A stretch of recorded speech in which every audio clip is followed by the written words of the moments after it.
Je suis une femme de 22 ans. Depuis 3 ans, je travaille de nuit dans une station-service à la périphérie de la ville. Ce n'est pas le travail le plus prestigieux, mais il permet de payer les factures. De plus, j'ai toujours apprécié le calme de la nuit et la solitude qu'elle apporte. Mais un soir, cette solitude a été brisée d'une manière que je n'oublierai jamais. C'était un mercredi soir ordinaire, ou plutôt un jeudi matin très tôt. Mon service s'était terminé à 2 heures du matin et je rentrais chez moi en empruntant une route de campagne familière et déserte. L'air était vif et le ciel clair, la lune jetant une lueur pâle sur les champs et les arbres. Les seuls bruits étaient le ronronnement du moteur de ma voiture et le bruissement occasionnel du vent dans les branches. Je venais de dépasser la vieille ferme abandonnée qui me donnait toujours la chair de poule quand j'ai remarqué quelque chose d'étrange devant moi. Sur le bord de la route, il y avait une silhouette immobile. J'ai d'abord cru qu'il s'agissait d'un cerf ou d'un autre animal, mais en m'approchant, j'ai réalisé qu'il s'agissait de toute autre chose. J'ai ralenti, mon cœur commençant à s'emballer. La silhouette était grande et décharnée, avec des membres qui semblaient trop longs pour son corps. Elle était voûtée et sa peau était pâle et tendue sur ses os.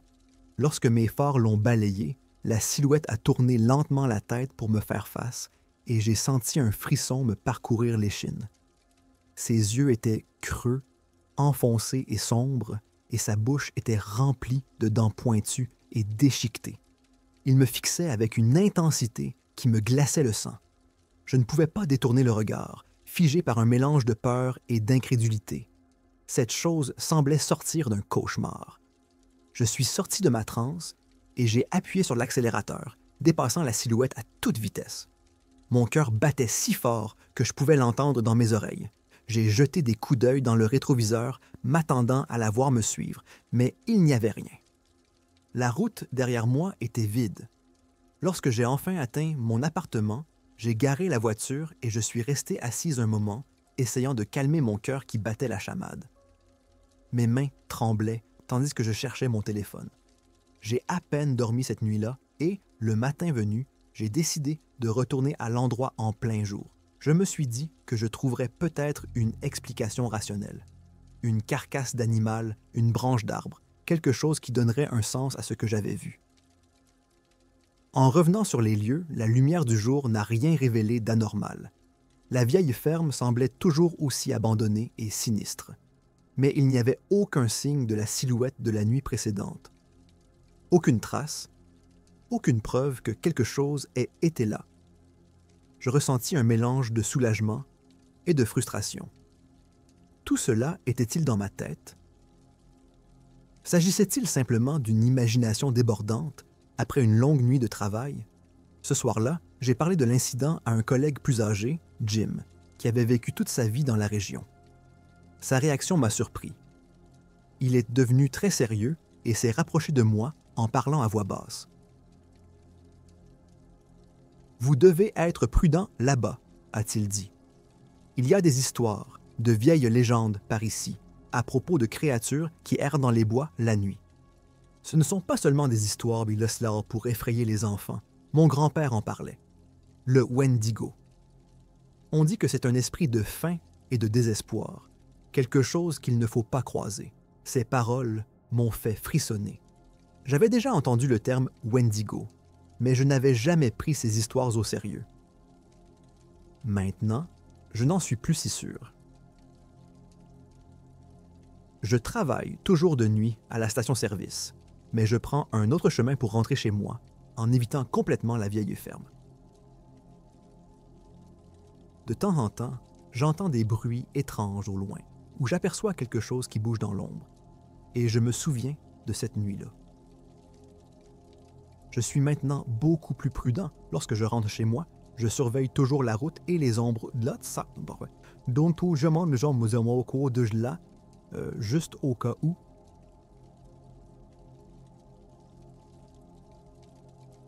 Je n'ai jamais cru au surnaturel ou au paranormal. J'ai grandi dans une petite ville du Wisconsin où j'ai été élevé dans la logique et la raison.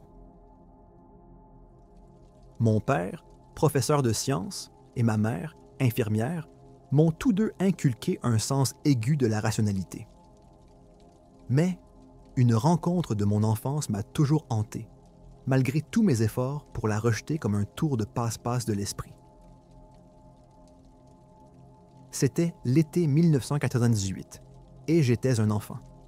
Mon meilleur ami, Marc, et moi passions la plupart de nos journées à explorer la périphérie de notre ville. Nous aimions jouer dans un vieil entrepôt décrépit situé à environ 1 kilomètre de ma maison. C'était une relique d'une époque révolue, laissée à l'abandon et remplie de machines rouillées et de fenêtres brisées. Nos parents nous avaient interdit d'y aller, ce qui le rendait encore plus attirant. Par un après-midi de juillet étouffant, Marc et moi avons décidé de nous rendre à l'entrepôt. Armés de nos lampes de poche et de nos sacs à dos remplis de snacks, nous nous sommes mis en route. Le bâtiment se profilait devant nous, projetant de longues ombres dans le soleil de fin d'après-midi. À mesure que nous approchions, un sentiment de malaise s'installa dans mon estomac, mais je le repoussais, avide d'aventure. À l'intérieur, l'air était frais et humide, ce qui contrastait fortement avec la chaleur qui régnait à l'extérieur. Le silence était sinistre, rompu seulement par le craquement occasionnel de la structure qui s'affaissait et par l'écho de nos propres pas sur les murs. Nous avons erré dans le labyrinthe de pièces et de couloirs, nous imaginant explorateurs d'une terre oubliée. Au bout d'1 heure, nous avons trouvé une petite pièce que nous n'avions pas vue auparavant. La porte était légèrement entr'ouverte et une odeur étrange s'en dégageait. Mon cœur s'est mis à battre la chamade. Un sentiment d'effroi s'est emparé de moi. Marc, toujours plus courageux que moi, a poussé la porte et est entré. J'ai hésité, chaque instinct me disant de faire demi-tour, mais je ne pouvais pas le laisser seul. La pièce était sombre, avec seulement une petite lumière provenant d'une fissure dans le plafond. Au fur et à mesure que nos yeux s'ajustaient, nous avons vu ce qui semblait être une grande tache sombre sur le sol, et l'odeur s'est intensifiée. Marc a braqué sa lampe de poche autour de la pièce, et c'est alors que nous l'avons vu, une silhouette recroquevillée dans un coin. Ce qui était le plus troublant, c'était ses yeux, non seulement creux, mais comme des puits de ténèbres qui semblaient absorber toute lumière. Le visage était décharné et tendu, avec une bouche sans lèvres qui révélait des rangées de dents longues et inégales, qui semblaient plus adaptés à la déchirure de la chair qu'à tout autre usage normal. Ses mouvements étaient trop d'une douceur troublante, comme s'il glissait plutôt qu'il ne marchait, et il émettait une humidité basse et continue qui semblait résonner dans toute la pièce. « Marc, nous devons partir », murmurai-je, la voix tremblante. Mais Marc semblait figé sur place, sa lampe de poche tremblant dans sa main. Soudain, la silhouette s'est mise à avancer, et l'instinct a pris le dessus. J'ai saisi le bras de Marc et l'ai tiré vers la porte. Nous avons couru aussi vite que possible, sans oser regarder en arrière. Le bruit de nos pas martelant le sol en béton résonnait dans mes oreilles, se mêlant au battement frénétique de mon cœur. Nous n'avons pas cessé de courir jusqu'à ce que nous soyons à l'extérieur, la lumière du soleil nous aveuglant. Pendant un moment, nous nous sommes effondrés sur l'herbe à bout de souffle et je me suis rendu compte que je tremblais de tous mes membres. Le visage de Marc était pâle, ses yeux écarquillés par la peur. « Qu'est-ce que c'était? Qu'est-ce que c'était? » balbutia-t-il. « Je ne sais pas, » répondis-je en essayant de stabiliser ma voix, mais nous n'y retournerons plus jamais. Nous n'en avons plus jamais parlé depuis ce jour. Chaque fois que nous passions devant l'entrepôt, nous accélérions le pas, évitant de nous regarder l'un l'autre. En grandissant, nous nous sommes éloignés l'un de l'autre, et le souvenir de ce jour s'est estompé, enfoui sous le poids de l'école, du travail et de la vie. Mais parfois, tard dans la nuit, je me retrouvais éveillé, l'image de cette silhouette revenant dans mon esprit. La partie rationnelle de mon esprit essayait de l'expliquer, un tour de la lumière, une invention de notre imagination débordante. Mais au fond de moi, je savais que ce que nous avions vu était réel, et la peur qu'elle m'a inspirée est restée en moi toutes ces années. Elle m'a rappelé qu'il y a dans ce monde des choses qui défient toute explication. Aujourd'hui, en tant qu'adulte, Je ne crois toujours pas aux fantômes ou aux monstres, mais je sais qu'il existe des choses que l'on ne peut pas facilement ignorer. Ce jour-là, dans l'entrepôt, m'a montré que parfois, les choses les plus effrayantes sont celles que l'on ne peut pas comprendre. Et même si je ne saurais jamais ce que nous avons rencontré, j'ai appris à faire confiance à ce sentiment que j'ai dans les tripes, ce sentiment de malaise qui me dit quand quelque chose ne va pas. C'est une leçon que j'emporte avec moi, un petit morceau de mon enfance qui a façonné l'homme que je suis devenu. Je ne pensais pas raconter une telle histoire, mais il faut que je la raconte. L'hiver dernier, le mariage de ma cousine Laura était censé être l'un des plus beaux jours de notre vie. J'étais loin de me douter qu'il se transformerait en un véritable cauchemar. La réception s'est déroulée dans un vieux et charmant pavillon de la petite ville de Winter Haven. Il est niché au fond des bois. L'endroit avait un charme rustique avec ses poutres en bois et sa cheminée en pierre, mais la tempête de neige qui sévissait à l'extérieur lui donnait un air inquiétant. Ma cousine Laura était radieuse dans sa robe de mariée, et la soirée se déroulait à merveille. Mon cousin Kevin et moi venions de prendre une autre tournée de boissons lorsque nous avons décidé de sortir pour prendre l'air. « Cet endroit est incroyable, » dit Kevin en se frottant les mains pour se réchauffer. « Regardez-moi cette neige, on se croirait dans un conte de fées. »« Oui, sauf la tempête, » répondis-je en jetant un coup d'œil aux épais flocons de neige qui tourbillonnaient dans le vent. « Nous devrions peut-être rentrer avant de geler. » Kevin était sur le point d'acquiescer lorsqu'un hurlement grave et lointain a traversé le vent. Je le regarde en haussant un sourcil. « Tu as entendu ça? »« Oui, » dit Kevin, son souffle s'échappant en bouffées blanches. « C'est probablement juste le vent. » Nous avons décidé d'enquêter un peu, en marchant plus loin du lodge. La neige était épaisse, presque jusqu'aux genoux, et chaque pas était une corvée. Le hurlement retentit à nouveau, plus proche cette fois, et quelque chose me fit dresser les cheveux sur la nuque. « Mike, je n'aime pas ça, » dit Kevin, la voix légèrement tremblante. « Faisons demi-tour. »« Oui, bonne idée, » approuvai-je, commençant à me retourner lorsque nous entendîmes un bruissement derrière nous. Nous nous sommes tous les deux figés, nous tournant lentement pour faire face à la source du bruit. Ce que nous avons vu est au-delà de toute description possible.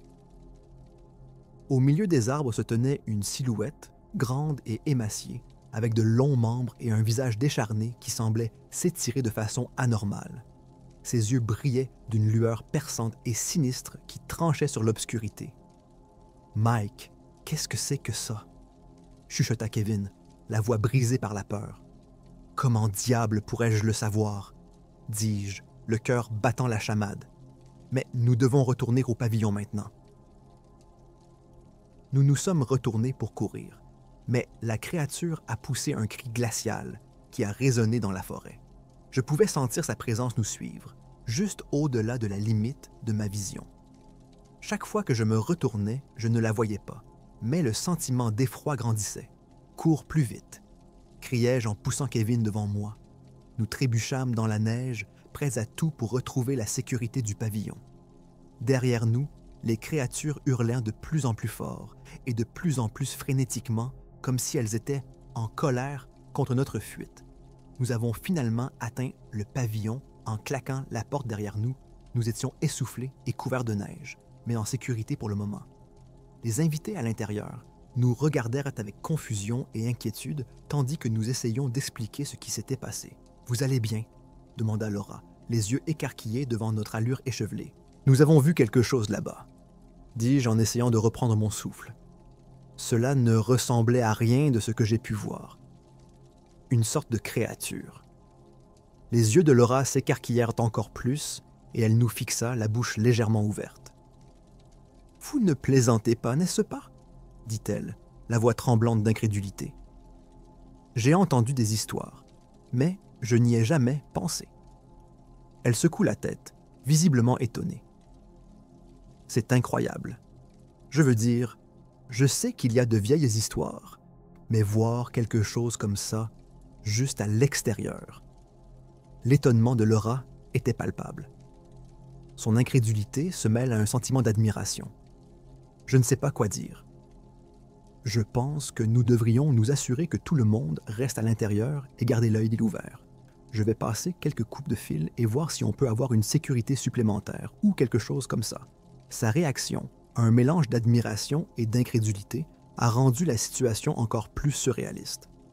Nous avons passé le reste de la nuit mal à l'aise, mais en sécurité à l'intérieur du lodge. L'orage a fini par se dissiper et au matin, il n'y avait plus aucun signe de la créature. C'était comme si elle n'avait jamais été là. Mais je sais ce que j'ai vu, et Kevin aussi.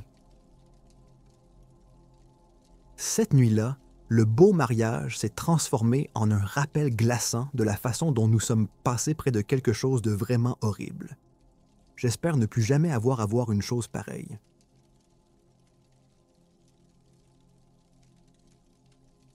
Il est difficile de croire que quelque chose d'aussi banal qu'un séjour en camping puisse se transformer en une expérience terrifiante, mais je suppose que c'est ce qui arrive quand on mélange la nostalgie et l'inconnu. L'été dernier, mes amis et moi avons décidé de nous retrouver pour un voyage de camping dans l'ancien endroit que nous avions l'habitude de visiter pendant nos années d'école. Nous étions 5. Rachel, la planificatrice, Tom, le blagueur, Sam, le silencieux, Lisa, l'inquiète, et moi, Émilie. Cela faisait des années que nous n'avions pas été ensemble comme ça, alors l'excitation était palpable. Nous sommes arrivés au lac juste au moment où le soleil se couchait, jetant une lueur orangée sur l'eau. Le site était exactement comme dans nos souvenirs, pittoresque, serein et complètement isolé. Monter les tentes et allumer le feu de camp a été facile. Ce sont les conversations qui ont donné l'impression d'une danse délicate entre le rattrapage et les souvenirs. « Peux-tu croire que cela fait 10 ans que nous n'avons pas campé ici ?» dit Rachel en jetant une autre bûche sur le feu. « J'ai l'impression que c'était hier, » répondit Tom, la voix pleine d'une nostalgie que seuls de vieux amis peuvent partager. « Tu te souviens de la fois où nous nous sommes perdus et où nous avons dû suivre les étoiles pour retrouver notre chemin? Oui. Et Sam a failli faire une crise parce qu'il pensait que les étoiles étaient des ovnis, a ajouté Lisa en riant. « Hé, j'étais juste prudent, » marmonna Sam, visiblement encore un peu sur la défensive à cause de ce souvenir.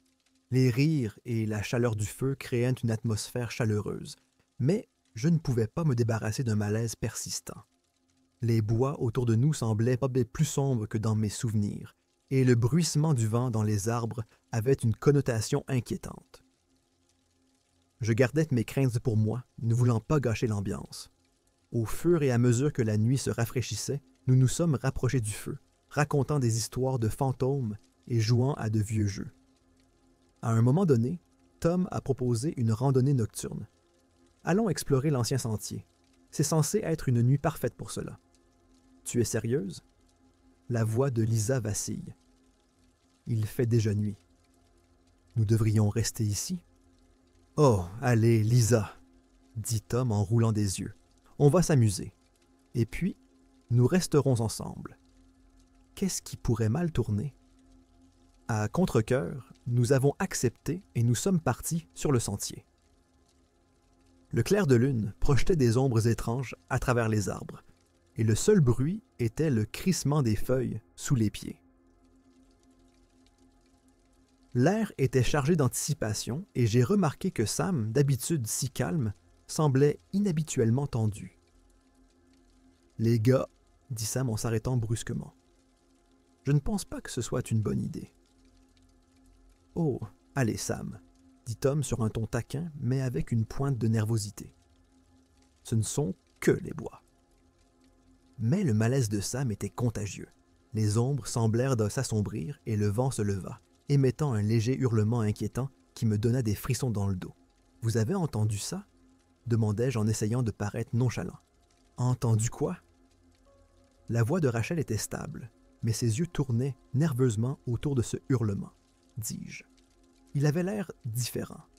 Peut-être que c'est juste un animal, a suggéré Lisa, même si sa voix n'était guère plus qu'un murmure. Nous avons continué, mais J'aurais préféré ne pas le faire. Le hurlement devenait plus fort, plus persistant. C'était comme s'il nous suivait. Nous avons atteint une petite clairière et avons trouvé un endroit où les arbres semblaient anormalement clairsemés. « Faisons une pause ici », suggéra Tom, visiblement agité. « Reprenons notre souffle et repartons. » Nous restâmes assis dans un silence inquiet. Le hurlement est désormais une présence constante et obsédante en arrière-plan. Soudain, le vent s'est levé et le hurlement s'est transformé en un cri horrible. Je n'avais jamais rien entendu de tel, un cri inhumain et perçant qui rendait l'air lourd et oppressant. « Allons-y, » dit Rachel, la voix tremblante. « Nous devons rentrer. » Alors que nous nous levions, les ténèbres semblaient se refermer autour de nous. Je pouvais lire la peur sur les visages de mes amis, et mon propre cœur battait la chamade dans ma poitrine. Nous avons essayé de revenir sur nos pas, mais la forêt avait changé. Le sentier que nous connaissions si bien n'était plus qu'un labyrinthe confus d'arbres tordus et de terrains inconnus. « Ne t'éloigne pas !» cria Tom, la voix brisée. « Ne vous éloignez pas !» Mais même si nous essayions de nous serrer les coudes, quelque chose ne tournait pas rond. Les hurlements n'étaient plus qu'une cacophonie de cris torturés, et les ombres semblaient se mouvoir avec une vie propre. C'est alors que j'ai remarqué que Sam avait disparu. Sam. J'appelais, ma voix résonnant dans le vide. « Sam, où es-tu? » Il n'y a pas eu de réponse. Seulement le cri implacable et obsédant qui semblait venir de partout et de nulle part. Nous avons cherché frénétiquement en appelant son nom, mais il n'était plus là. Nous avions l'impression d'être observés par quelque chose de malveillant. Nous sommes finalement rentrés au camp, mais le confort du feu n'a pas réussi à apaiser la terreur que nous ressentions. Nous avons passé la nuit dans un état de peur, blottis les uns contre les autres. Et le lendemain, nous avons signalé la disparition de Sam. Les autorités ont effectué des recherches, mais il n'y avait aucun signe de lui. Il n'y avait que des hurlements sinistres et le sentiment troublant que quelque chose nous attendait dans les bois. Aujourd'hui encore, je n'arrive pas à me défaire du sentiment que nous n'étions pas seuls cette nuit-là. La forêt semblait avoir une obscurité qui n'existait pas auparavant. Et parfois, lorsque le vent hurle dans les arbres, je me demande si Sam a vu quelque chose qu'il n'aurait pas dû voir, quelque chose qui l'a empêché de revenir. Nous ne l'avons jamais retrouvé, et la forêt reste un lieu de souvenirs hanté. Chaque fois que je ferme les yeux, j'entends encore ce terrible hurlement. Un rappel de la nuit où nos retrouvailles ont tourné au cauchemar. Il était environ 2 heures du matin lorsque ma petite amie et moi avons décidé de nous rendre tard dans la nuit au McDonald's. Nous avions envie de quelque chose de familier, mais nous ne pouvions pas nous en passer. Nous avions envie de quelque chose de familier, de quelque chose qui puisse nous ancrer dans des moments ordinaires au cours d'une semaine autrement agitée. À l'extérieur, la ville était enveloppée d'un manteau de velours et d'obscurité. Seul le doux bourdonnement de la circulation au loin rompait le silence. Nous nous sommes arrêtés dans le drive-in, nos voix résonnant dans le silence, tandis que nous passions notre commande. Les arches dorées illuminaient le parking, jetant une lueur chaude et invitante qui ressemblait à un phare de normalité. Nous avons dégusté notre repas dans la voiture. La nourriture et nos rires ont agi comme un baume temporaire pour nos âmes fatiguées. C'était l'un de ces moments simples et parfaits où l'on partageait des frites et des rires alors que le monde extérieur semblait distant et sans intérêt. Lorsque nous avons terminé et pris le chemin du retour, les lumières de la ville se sont éteintes derrière nous, cédant la place à l'obscurité des rues de la banlieue. Ma petite amie, épuisée, s'était assoupie, sa tête reposant doucement contre la fenêtre. Sa respiration régulière était un réconfort, un doux rappel de la joie banale que nous venions de partager. C'est alors que je l'ai vue. Alors que je m'apprêtais à tourner dans notre rue, une silhouette est apparue au milieu de la route. Mon cœur a fait un bond dans ma gorge et j'ai freiné brusquement. Les phares ont capté une grande silhouette émaciée qui semblait vaciller et se déformer comme une illusion. Ses yeux brillaient d'une lueur inquiétante, venue d'un autre monde, une lumière troublante et prédatrice qui tranchait sur l'obscurité.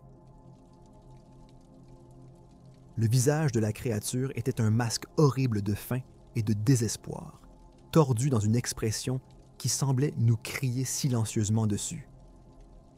Je me suis senti paralysé, incapable de détourner le regard, comme si la simple présence de la créature avait détourné mes sens. Ma main tremblait de façon incontrôlée sur le volant. Ma respiration était courte et frénétique. Après ce qui m'a semblé être une éternité, la silhouette s'est lentement retournée et a disparu dans la nuit, ses mouvements étant grotesques et artificiels. J'ai regardé la route vide, mon cœur battant si fort que j'ai cru qu'il allait éclater.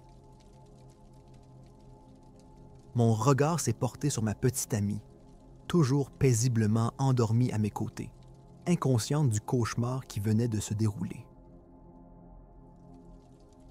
J'ai parcouru le reste du chemin du retour dans un état d'hébétude, chaque ombre et chaque bruit intensifiant mon anxiété.